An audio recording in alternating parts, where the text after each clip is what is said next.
Selam i pozdrav dragi moji, dobrodošli na moj kanal i još jedan video. U današnjem videu ću vam pokazati kako pravim domaći hljeb. A od tog istog tijesta uvijek otkinem koju lepenicu, moji ukućani to voli. A kako sam pripremila ovaj divni mekani hljeb, što bi kod nas rekli kao duša, ostanite u nastavku i pratite. Pa da prijeđemo na pripremu. Ja ću danas da mijesim u mikseru, a naravno može i rukom. Uzet ću 1 kg brašna, stavit ću 2 kesice germe, kesice su od 7 grama, znači ukupno 14 i 1-2 kaškice soli. I vode ću dodati, pomalo dodajem da vidim koliko će mi otići. Uglavnom na kraju je otišlo na 1 kg brašna nekih 650 do 700 ml vode. Treba da bude onako mekanije tijesto. Sad sva brašna su različita, ne piju svaka isto vode, tako da vi pratite ispod 600 ml neće ići vode. Ovo što brašna dodajem, to je ono rest od 1 kg, jer kad istresemo u svoju zdjelu sve odjednom, neće da mi sad na zdjeli pokupi svo brašno. Tako da ja to uzmem, dodam jedno 800, pa onda pomalo kasnije dodajem ostatak. I ovakve teksture treba da bude tijesto. Znači ne pretvrdo. I ostavit ću ga sada da nadolazi. Ovako dobro ušuškam, pokrijem. Vruća je prostorija, tako da sam ostavila ovdje na sobnoj. Inače uvijek stavim u električni šporet tijesto da nadolazi. Naravno i isključen šporet. I sad kad se tijesto onako uduplalo, još jednom premijesim. Ako zakuhujete rukom, onda obavezno nakvasite malo ruku i onda prebacite par puta tijesto i pustite opet da nadolazi. Ja sam znači samo jednom pustila da nadođe. I sad prije nego što pripremam hljeb, ja ću da napravim lepenice. Otkinem od tog tijesta jedno 4 sam eto lepenice ispekla. Male kuglice otkidam, prije toga pokvasim ruke i na vrelo ulje ispečem lepenice. Dovoljno je po minut do 2 sa svake strane. Brzo ide, a moji ukućani jako voli kad se dobro pokajmače, pa onda može se malo i suhog sira posuti ko ima. Ja ovaj put nažalost nemam. Kad budem sada išla u Bosnu, ako Bog da na odmor, mi ćemo sebi to donijeti. Ako budemo smjeli prenijeti preko granice, makar jedan sirčić.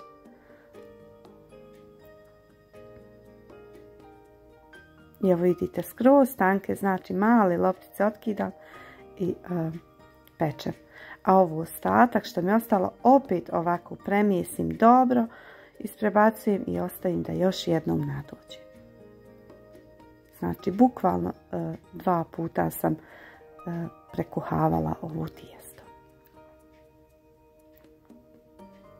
A samo da vam pokažem kako ću pripremiti lepinice, pa eto imam jedna ideja, jel? Kad budete pravili ovaj hljeb po mom receptu. Stavim malo domaćeg masla. Ovo maslo sam dobila od moje drage pratiteljke. Ja stvarno imam tako divne ljude. I ona je vidjela da ja puno koristim maslo i odlučila da mi pošalje svoje domaće. Zar to nije divan gest? Allah je nagradio svakim dobro. Znači prvo malo masla ili butera, šta već imate.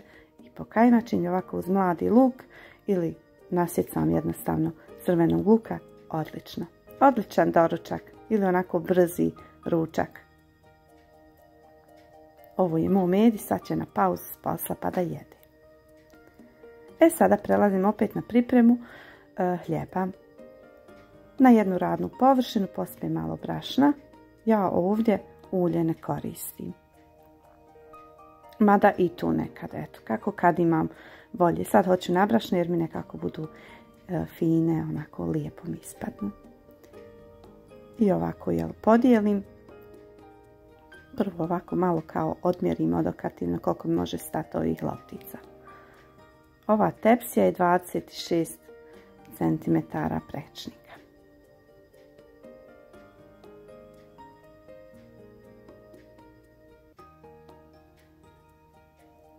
Znači napravila sam 6 loptica, nekako gledam da budu jednake veličine, iako nekad neka ostane malo manja, ali nema veze. Tu najmanju stavim u sredinu. Vidjet ćete u nastavku. I sada na brašnu dobro ih oblikujem. Onako ih dobro ukuham da ostanu čvrste, lijepe. Omjerim ovako papir u tepsiju i na pek papiru pečem hljeb.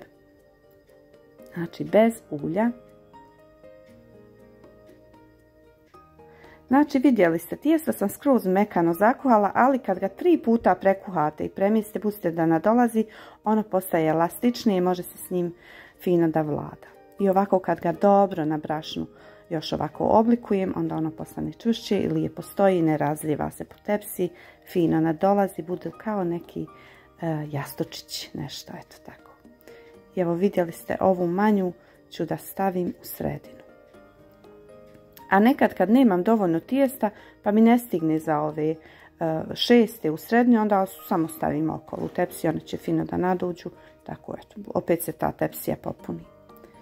I ostavim ovako da odstoji još jedno, možda pola sata, dok dođe do rubova usana. Mi kažemo usne tepsije.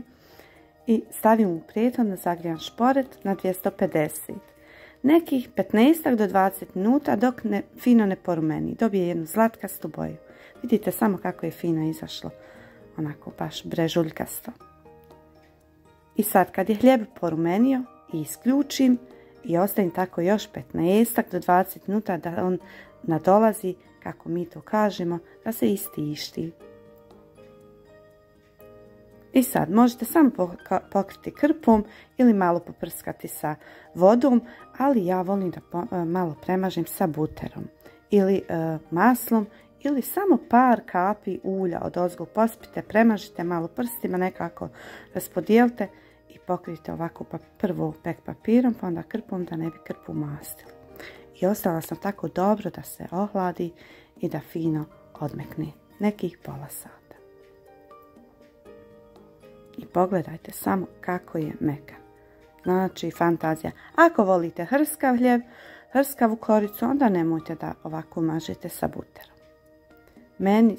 Mi ovako volimo, posebno djeci, recimo pravim i u vrtić sendviče, oni najviše vole da pojedu kad je domaći hljeb. Pogledajte samo kako je mekan. Znači mogu s njim da radim šta hoću, gužvam ga, ali njemu ništa, on opet se vraća u svoj prvobitni izgled. I samo još da pogledate kako izgleda unutra. Evo pogledajte. Fino se ispekao, ma mekan kao duša. Možete da jedete sa čim hoćete. A ja sam pripremila grah bez mesa. Solo, kako ga mi zovemo. Na kraju uvijek dodam malo suđukica, ispržim onako da bude pravi kao restoranski sa suđukicom. U nekim od narednih videa ćete pogledati i ovaj recept. A do tada mi ostanite dobro i zdravo.